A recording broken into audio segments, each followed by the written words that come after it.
Introduce Chris Maples and his wife, Sarah Marcus. Please join and give them a wonderful Huntington Marshall University welcome.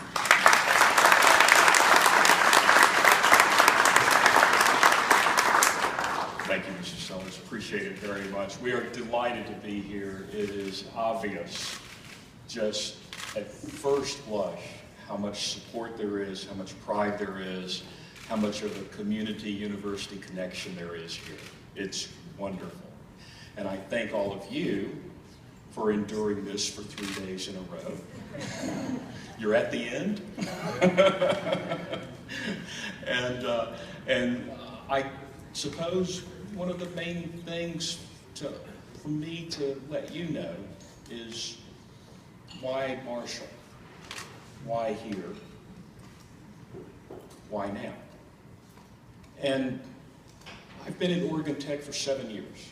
For those of you in various of the financial areas, I started at Oregon Tech in October 2008.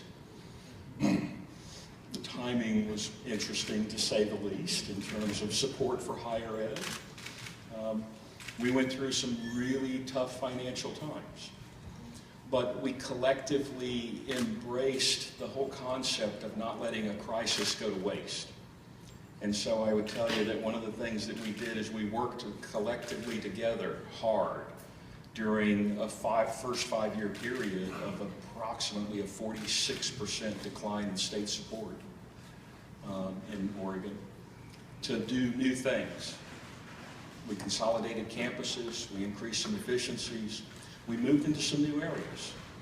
And despite those cuts, we managed to increase the number of faculty. We took cuts in administrative areas and really became a lot leaner and a lot more efficient.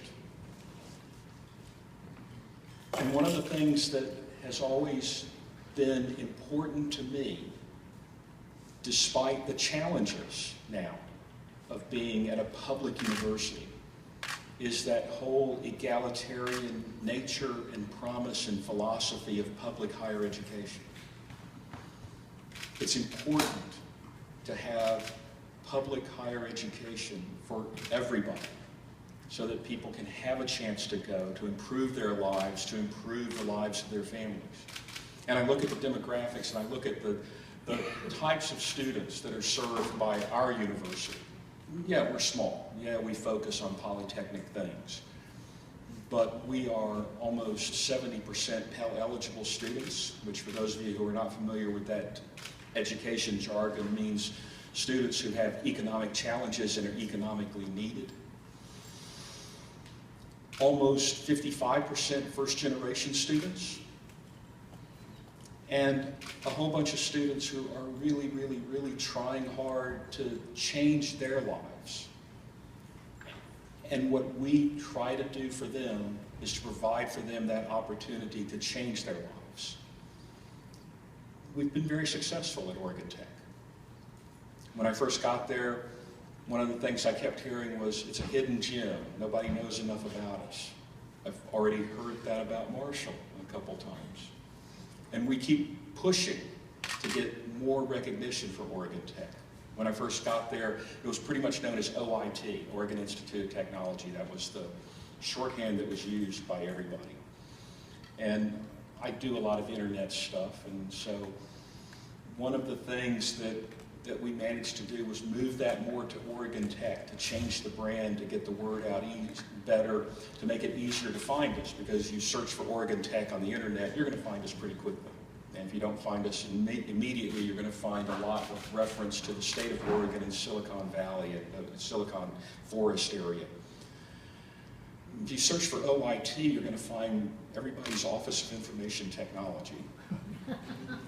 This really interesting South American labor group. Misspellings of out, oil, it, in. New Zealand and Australian exclamation of surprise, often followed by mate. Wait, mate. All kinds of things that before you actually get to us. And so part of this was really having that presence that students will find. Because when you're trying to get the word out about a university, you find out all the great things that are going on, and you become that face and voice of the university to talk about the great things. And you do it in any way you possibly can, but you have to do it different ways to reach the different audiences. So we still do printed stuff because parents love printed things. We go online, we do all kinds of social media, we do lots of connecting with students because they are connected in completely different ways. We've actually started a texting program where we start texting students over the summer to try to alleviate what a lot of enrollment people refer to as summer melt, which is you have students who agree to come, they've accepted, you think they're headed that way, and by the time the fall comes around, they haven't shown up. And often, I will tell you, that's a lot of first-gen students who don't have the support at home, and they get talked out of it.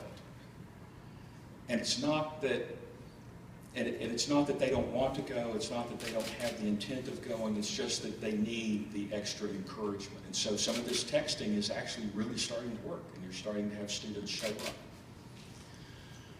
What I've talked about earlier today, and what I will talk about more tomorrow, is that there's lots of access opportunity. We do a better job than we've ever done getting students in the door. Where higher ed has work to do, and where there is so much potential here at Marshall, frankly, is the job of getting students out the door with a degree, to get them through to completion, to graduation. Because I will tell you, the worst thing in the world we can possibly do is get students in the door and then manage to fail them in support in other ways so that they incur debt and then don't have a degree. They're worse off than if they hadn't even come. It's inherent on us to get them out the door with a degree in hand, not by dumbing down what we do, not by lowering the bar of expectation, but by raising our own bar of support internally to make sure that they have the support that they need to get through to the finish line when it's all said and done.